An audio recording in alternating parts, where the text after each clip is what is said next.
በኢትዮጵያ ምድር ላይ የሚነፍሰው እያንዳንዱ ነፋስ፣ በሸዋ ተራራ ላይ የሚንከባለለው እያንዳንዱ ደመናና በአባይ ወንዝ ጥልቅ ገደሎች ውስጥ የሚሰማው እያንዳንዱ የውሃ ድምፅ የሚናገረው አንድ ታላቅ እውነት አለ። ይሄ እውነት ከ1000 ዓመታት በፊት በ13ኛ ክፍለ ዘመን በኢትዮጵያ ምድር ላይ ስለተተከለ አንድ ታላቅ የሃይማኖት ዛፍ ነው። ዛሬ የምንጓዘው በታሪክ መጽሐፍት ውስጥ ብቻ ሳይሆን በኢትዮጵያ ምድር መንፈሳዊ ስር ውስጥ ነው። በዛሬው ታሪካችን የወንጌል ገበሬ፣ የጣዖት ጠላት እየተባለ የተዘመረለት ስሙ ተክለ አብ፣ ተክለ ወልድ፣ ተክለ መንፈስ ቅዱስ የተባለ እንዲሁም መልካም ዛፍ መልካም ፍሬ ታፈራለች እንደተባለ ከመልካም ቤተሰብ የተወለደው አመስጋኙ የ3 ቀን ሕፃን ገና በመወለዱ በ3ኛው ቀን ከእናቱ እቅፍ ወርዶ አሃዱ አብ ቅዱስ፣ አሃዱ ወልድ ቅዱስ፣ አሃዱ ውእቱ መንፈስ ቅዱስ ብሎ እግዚአብሔርን ያመሰገነ የሥላሴን አንድነትና ሦስትነት የመሰከረ የሐዲስ ሐዋርያ የኢትዮጵያ ብርሃን ተብለው የሚጠሩት የአቡነ ተክለ ሃይማኖትን ታሪክ በጥልቅ እንመለከታለን።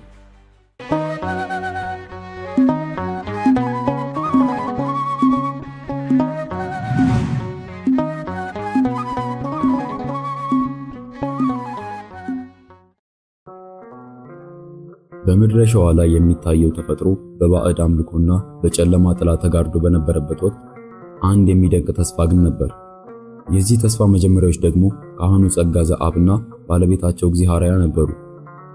የእነርሱ ሕይወት እንደ ወርቅ በእሳት የተፈተነ ነበር። ልጅ መውለድ ተስኗቸው በጸሎትና በጭንቀት እግዚአብሔርን በሚማጸኑበት በዚያ ዘመን ሰማያዊ መልእክተኛ ቅዱስ ሚካኤል የምስራቹን ይዞ መጣ። በዚህች ዕለት ነበር ያ ብርሃን በቅድስት እግዚአብሔር ማኅፀን ውስጥ የበራው። ይህ ጽንስ የኢትዮጵያን መንፈሳዊ ካርታ የሚቀይር፣ የብዙዎችን ነፍስ ከሲኦል አዘቅት የሚያወጣ ታላቅ ተክል ነበር። 9 ወራት ሙሉ በጸሎትና በምስጋና የተሞላ ጥበቃ ተደረገለት። ከዚያም ታኅሳስ 24 ቀን በ1197 ዓመተ ምህረት ያ በጉጉት ሲጠበቅ የነበረው ኮከብ በኢቲሳ ምድር ላይ ወጣ። ስሙንም ፍስሐ ጽዮን አሉት። ፍስሐ ጽዮን ማለት የጽዮን ደስታ ማለት ነው። የሕፃኑ መወለድ ገና ከጅምሩ አስገራሚ ክስተቶችን ይዞ መጣ። በተወለደ በ3ኛው ቀን ገና ዓለምን በዓይኑ በሚገባ ማየት ባልጀመረበት አጋጣሚ ሕፃኑ ፍስሐ ጽዮን ከእናቱ እቅፍ ወረደ። በዚያች ቅጽበት በቤቱ ውስጥ የነበሩት ሁሉ ደነገጡ። ሕፃኑ ግን አንደበቱን ከፍቶ በምድራዊ ቋንቋ ሳይሆን በሰማያዊ ዜማ አሃዱ አብ ቅዱስ፣ አሃዱ ወልድ ቅዱስ፣ አሃዱ ውእቱ መንፈስ ቅዱስ በማለት የሥላሴን አንድነትና ሦስትነት መሰከረ። ይህ ድምፅ በቤቱ ግድግዳዎች መካከል አልፎ በመላው የሸዋ ተራራ ላይ ያስተጋባ ነበር። ገና በለጋነቱ የእግዚአብሔር ማደሪያ መሆኑን ለታላቅ ዓላማ እንደተመረጠ የሚያሳይ ታላቅ ምልክት ነበር። ፍስሐ ጽዮን በኢቲሳ ተራሮችና ወንዞች መካከል ሲያድግ እንደ ሌሎቹ ሕፃናት በጨዋታና በምድራዊ ደስታ አልተጠመደም። ይልቁንም ልቡ የሚመኘው የቤተ መቅደሱ መዓዛ፣ የሚናፍቀው የቅዱሳት መጻሕፍትን ንባብ ነበር። በ15 ዓመቱ ዲቁናን፣ በ22 ዓመቱ ደግሞ ቅስናን ተቀበለ። የእግዚአብሔር ጸጋ በላዩ ላይ እንደ ጧፍ ይበራ ነበር። እንዲሁም ፍስሐ ጽዮን አዳኝም ነበር። የእውነተኛው ጥሪ ቀን ደረሰ። አንድ ቀን ፍስሐ ጽዮን እንደ ልማዱ ጫካ ለአደን ወጣ። የዱር አራዊትን ለማደን የወጣ ወጣት በዚያ በቀዝቃዛውና በዝምታ በተዋጠው ጫካ ውስጥ ታላቅ መንፈሳዊ አደን እንደሚጠብቀው አላወቀም ነበር። ድንገት ከሰማይ የወረደ ብርሃን በዙሪያው ፈነጠቀ። ያ የአዳኝነቱ ሕይወት የሚያበቃበት፣ የሐዋርያነቱ ምዕራፍ የሚጀምርበት ቅጽበት ደረሰ። ገናናው መልአክ ቅዱስ ሚካኤል ተገለጠለት። ከዛሬ ጀምሮ አራዊትን አታድንም፣ ሰዎችን ወደ መንግሥተ ሰማያት የምታድን አዲስ ሐዋርያ ትሆናለህ። ስምህ ከዚህ በኋላ ፍስሐ ጽዮን አይባልም፣ ተክለ ሃይማኖት ይባላል አለው። ተክለ ሃይማኖት ማለት ተክለ አብ፣ ተክለ ወልድ፣ ተክለ መንፈስ ቅዱስ ማለት ነው። እንዲሁም የሃይማኖት ተክል ማለት ነው።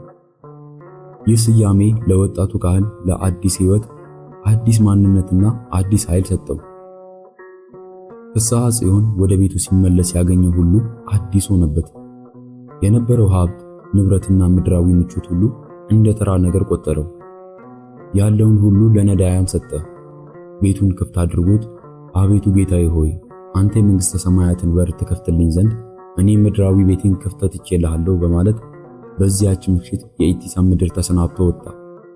ነገር ግን ወዴት ነው የሚሄደው? ወዴትስ ነው የሚጓዘው ለሚለው መልሱ መንፈስ ቅዱስ ወደ መራው የሚል ነበር። ጉዞ ወደ ደቡብ ወደ ዳሞት ምድር አቀና። ዳሞት በዚያ ዘመን በጨለማ የተዋጠች ሕዝቡ ለጣዖት የሚሰግድና በጠንቋዮች የሚመራበት ስፍራ ነበር። ተክለ ሃይማኖት ግን በእጁ ይዞት የመጣው መስቀልና በልቡ የነበረው እምነት ብቻ ነበር። በዳሞት ምድር የነበረው ንጉሥ ሞቶሎሚ እጅግ ጨካኝና ሕዝቡን በጣዖት አምልኮ ቀንበር ስር የያዘ ነበር። ተክለ ሃይማኖት ወደዚህ ምድር ሲገባ ሰላምንና ብርሃንን ይዞ ነበር። የንጉሡንና የሕዝቡን ልብ ለመለወጥ ያደረገው ተጋድሎ ልክ እንደቀደሙት ሰማዕታት ታሪክ የሚደንቅ ነው። በሞቶሎሚ ፊት ቆሞ ስለ እውነተኛው አምላክ ሲመሰክር ንጉሡ በቁጣ ተሞላ። ጻድቁን አባት ተክለ ሃይማኖትን ለማጥፋት ብዙ መከራዎችን አደረገ። ከገደል ወረወራቸው፣ በጦርም ወጋቸው። ነገር ግን በእግዚአብሔር ጥበቃና በገናናው መልአክ በቅዱስ ሚካኤል እርዳታ ምንም ሳይሆኑ አለፉ። ተክለ ሃይማኖት ግን በበቀል ፈንታ ፍቅርን፣ በቁጣ ፈንታ በትህትና መለሰላቸው። በመጨረሻም ያ ጨካኝ ንጉሥ በጻድቁ ጸሎትና በተአምራቱ ተሸንፎ በክርስቶስ ስም አምኖ ተጠመቀ። የዳሞት ምድርም ከጣዖት አምልኮ ጭጋግ ወጥታ በወንጌል ብርሃን ደመቀች። ይህ የጉዞአቸው መጀመሪያ ብቻ ነበር። ተክለ ሃይማኖት በመላው ኢትዮጵያ እንደ ደመና እየተንቀሳቀሱ ወንጌልን ዘሩ። በየሄዱበትም ስፍራ ቤተክርስቲያን ታነጸ። የታመሙት ተፈወሱ፣ አጋንንቶችም እየጮሁ ወጡ። እሳቸው እንደ በሬ ተጠምደው እንደ ገበሬ ታጥቀው የኢትዮጵያን ልብ በወንጌል ማረሻ አረሱት። አዲስ ሐዋርያ የተባሉትም ለዚህ ነው። በምድረ ገነት እንደሚበቅል ዛፍ ስሮቻቸው በመላው ሀገሪቱ ተስፋፋ። ጉዟቸው አሁን ወደ ሰሜን ወደ ጥንታዊቱ አክሱም አቀና። በዚያም ከአባ ዮሐኒ ዘንድ የመነኮሳትን ሥርዓት ተማሩ። በታላቁ የደብረ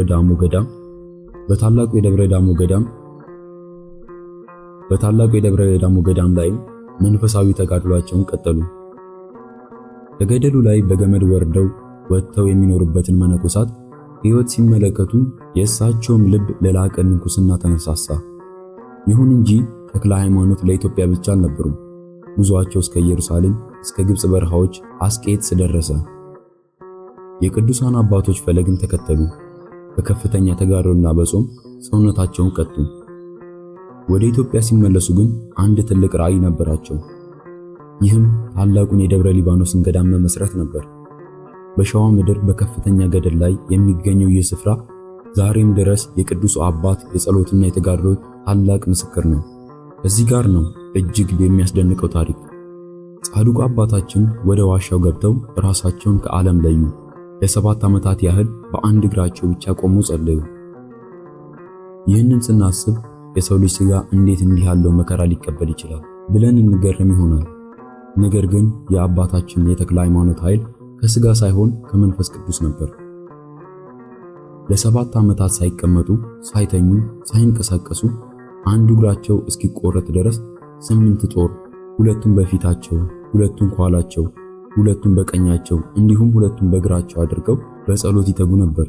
ያ የተቆረጠው እግራቸው በክብር ሲቀበር ለእርሳቸው ግን ሰማያዊ ክንፍ ተተከለላቸው።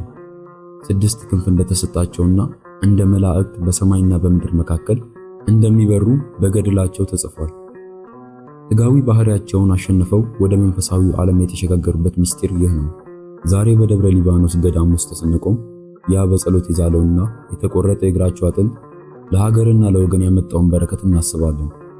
ተክለ ሃይማኖት ማለት ለኢትዮጵያ የሃይማኖት ምሰሶ ናቸው። በሕይወተ ሥጋ ሳሉም ሆነ ካረፉ በኋላ በቃል ኪዳናቸው ተራዳይነት አልተለየንም። ታኅሳስ 24 ልደታቸው በኢትዮጵያ ምድር በታላቅ ድምቀት የሚከበረው ይህንን ታላቅ ውለታቸውን ለማሰብ ነው። አሁን የምናየው የጻድቁ አባት የቅድስና ጉዞ ወደ ተጠናከረበት ወደ ኢትዮጵያ ገዳማዊ ሕይወትና ወደ ዓለም አቀፋዊ መንፈሳዊ ጉዟቸው ነው። የሐዲስ ሐዋርያ ጉዞ ከጥልቁ ገደል እስከ ሰማያዊ ክንፍ ነበር። ተክለ ሃይማኖት የኢትዮጵያ ብቻ ሳይሆኑ የዓለምም ነበሩ። ከደብረ ዳሞ ተነስተው ወደ ግብጽ በረሃዎች ወደ ታዋቂው ገዳም ተጉዘዋል። እስቲ አስቡት፣ በዋሻው ጨለማ ውስጥ በብርድና በረሃብ ተከበው ደከመኝ ሰለቸኝ ሳይሉ ሳይቀመጡና ሳይተኙ ልባቸውን ወደ ሰማይ ሰቅለው የቆሙ አባት። በዙሪያቸው የሚበሩት ወፎችና የሚሳቡት ፍጥረታት እንኳን የእሳቸውን ጽናት የሚያደንቁ ይመስል ነበር። ዛሬም በቤተ ክርስቲያናችን ስዕላት ላይ 6 ክንፍ ኖሯቸው የምናያቸው ለዚህ ነው። 6 ክንፍ በቃላት የማይገለጽ በመንፈሳዊ ዓይን ብቻ የሚታይ የታላቅ ጽናት ዋጋ ነው። ተክለ ሃይማኖት በደብረ ሊባኖስ የቆረቆሩት ገዳም የኢትዮጵያ መንፈሳዊ ዩኒቨርሲቲ ሆነ። በሺዎች የሚቆጠሩ ደቀ መዛሙርት በዙሪያቸው ተሰበሰቡ። እሳቸው ግን ሹመትና ክብርን አልፈለጉም። በትህትና ልብሳቸውን እያጠቡ ምግብ እያዘጋጁና ወንድሞቻቸውን እያገለገሉ ኖሩ። ከሁሉ የሚበልጥ የሁሉ አገልጋይ ይሁን የሚለውን የጌታችንና የመድኃኒታችን የኢየሱስ ክርስቶስን ቃል በተግባር አሳዩ። የኢትዮጵያ ነገሥታት እንኳን ሳይቀሩ ወደ እሳቸው እየመጡ ምክርን ይቀበሉ እንዲሁም ይባረኩ ነበር። እረፍታቸው እየተቃረበ መጣ። ነገር ግን ጻድቁ አባታችን እኔ ለዓለም አብርቼ ለራሴ ግን ጨለምኩ፣ ለዓለም ጨው ሆኜ ለራሴ ግን አልጫ ሆንኩ ብለው አዘኑ። በነሐሴ 24 ቀን መላው የኢትዮጵያ ምድር እየተንቀጠቀጠች መላእክትን በሰማይ ምስጋና ያቀረቡበት ዕለት ነበር። በታላቅ ምስጋናና ክብር አረፉ። ዛሬ በደብረ ሊባኖስ የሚገኘው መቃብራቸው ለበሽታ ፈውስ፣ ለችግር መውጫ፣ ለሕይወትም በረከት የሚገኝበት የተቀደሰ ስፍራ ሆኗል። የኢትዮጵያ ኦርቶዶክስ ተዋሕዶ ቤተክርስቲያናችን የጻድቁን አባት ሕይወት በ5 ታላላቅ ወቅቶች ትዘክራለች። እነዚህም ወቅቶች መጋቢት 24 ቀን ጽንሰታቸው ነው፣ ተስፋ የተዘራባት ዕለት። ታኅሳስ 24 ቀን ልደታቸው፣ ብርሃን የወጣባት ዕለት። ጥር 24 ቀን ስባር አጽማቸው፣ የጽናትና የመከራቸው መታሰቢያ። ግንቦት 12 ቀን ፍልሰታ አጽማቸው፣ ቅዱስ አጥንታቸው ከቦታ ወደ ቦታ የተዘዋወረበት ድንቅ ተአምራት የታዩበት ዕለት። እንዲሁም ነሐሴ 24 ቀን ዕረፍታቸው፣ ወደ ሰማያዊ ቤት የገቡበት ታላቅ የድል በዓል። በዚህ ታሪክ ውስጥ ያየነው የኢትዮጵያን ነፍስ መዳን ነው። ተክለ ሃይማኖት ማለት ኢትዮጵያዊነትና ክርስትና የተዋሃዱበት፣ ጽናትና ፍቅር የነገሱበት ታላቅ ተራራ ናቸው። በየገዳማቱ ውስጥ የሚሰማው የቅዳሴ ድምፅ፣ የሚበራው የጧፍ ብርሃን ሁሉ የእሳቸው ተክል ውጤቶች ናቸው። አባታችን ተክለ ሃይማኖት የተከሉት ፍሬ ዛሬ ድረስ እያፈራ ትውልድን ከኃጢአት አሩር እየጠበቀ ይገኛል። ታሪካችን በዚህ ላይ ያበቃል። ነገር ግን የአባታችን የአቡነ ተክለ ሃይማኖት ገድላቸው፣ ታሪካቸው ተነግሮ የሚያልቅ አይደለም። የጻድቁ አባት የቅዱስ ተክለ ሃይማኖት ረድኤትና በረከት ምልጃቸውም ሁል ጊዜ ከሁላችን ጋር አብሮ ይሁን። ይህ ታሪክ ልባችሁ ውስጥ አዲስ ጽናት መንፈስ እንደፈጠረ ተስፋ እናደርጋለን። የታላቁ ጻድቅ አምላክ ሀገራችንንና ሕዝባችንን ይጠብቅ። ወስብሐት ለእግዚአብሔር ወለወላዲቱ ድንግል ወለመስቀሉ ክቡር አሜን።